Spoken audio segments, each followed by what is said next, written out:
الحمدللہ والصلاۃ والسلام علی افضل خلق اللہ وعلی آلہ وصحبہ اجمعین۔ سورۃ الصبا ہے، اس کی آیت نمبر 14 ہے۔ اللہ تعالیٰ کا سونا فرمان ہے، فرمایا فلما قضینا علیہ الموت ما دلهم علی موته الا دابۃ الارض تأکل من سأتہ فلما خر تبینت الجن ان لو كانوا يعلمون الغیب ما لبثوا فی العذاب المہین۔ یہ جو اللہ تعالیٰ کا سونا فرمان ہے، یہ ایک واقعے کی طرف اشارہ ہے کہ حضرت سلیمان علیہ السلام اللہ تعالیٰ کے نبی، انہوں نے دعا کی کہ ان کے دور کے لوگ تھے، ان کا عقیدہ یہ تھا کہ جنات جو ہیں یہ غیب جانتے ہیں، حالانکہ ایسا نہیں ہے، جنات غیب نہیں جانتے۔ تو حضرت سلیمان اللہ تعالیٰ کے نبی علیہ السلام، انہوں نے دعا کی کہ یا اللہ پاک، جب میرا وصال ہو تو ان کو معلوم نہ ہو، تاکہ لوگوں کو بھی پتہ چل جائے کہ جنات غیب نہیں جانتے۔ تو پھر اللہ تعالیٰ نے ان کی دعا قبول فرمائی۔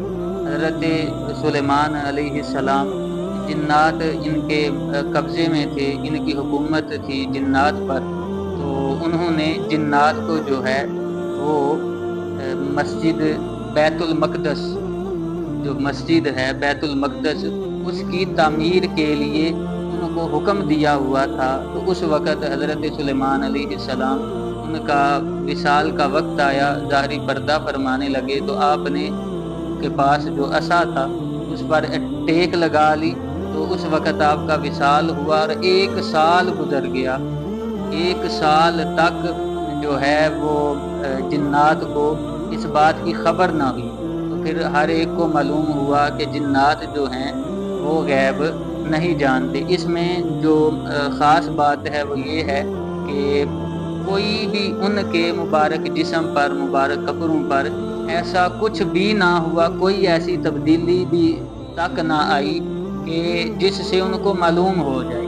تو اس سے علماء کرام فرماتے ہیں، مفسرین فرماتے ہیں کہ ہمیں پتہ یہ چلتا ہے کہ اللہ تعالیٰ نے اپنے پیاروں کو، اور خصوصاً اپنے جو انبیاء ہیں، جو رسول ہیں، ان کو بعد وصال بھی اسی طرح صحیح سلامت رکھا ہے۔ خود حضور علیہ السلام کا سونا فرمان ہے، فرمایا اللہ تعالیٰ نے زمین پر حرام کر دیا ہے کہ یہ نبیوں کے جسموں کو نہیں کھاتی، یعنی حضور علیہ السلام فرما رہے ہیں، اور خاص کیا ہے کہ نبیوں کے جسموں کو کھانا زمین پر حرام کیا ہے۔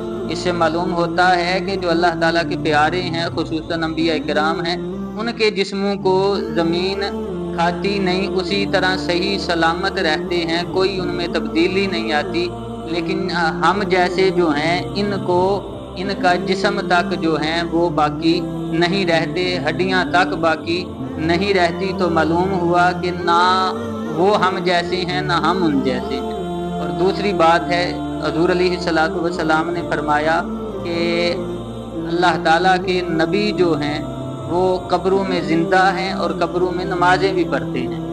اور یہ جو آیت مبارکہ ہے، یہ کہیں کہ یہ جو حضرت سلیمان علیہ السلام ہیں، یہ مقتدی ہیں، اور ہمارے نبی پاک صلی اللہ علیہ وآلہ وسلم امام ہیں۔ تو یوں کہیں کہ مقتدی کا یہ عالم ہے، تو امام الانبیاء حضور جان عالم صلی اللہ علیہ وسلم کا عالم کیا ہوگا؟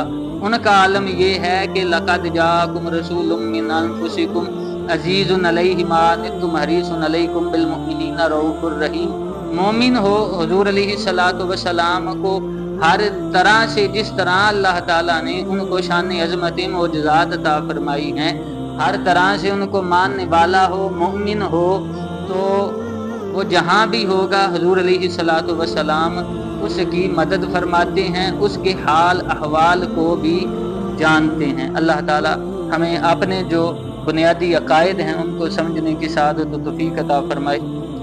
آمین بجاہ طہ و یاسین صلی اللہ علیہ وسلم۔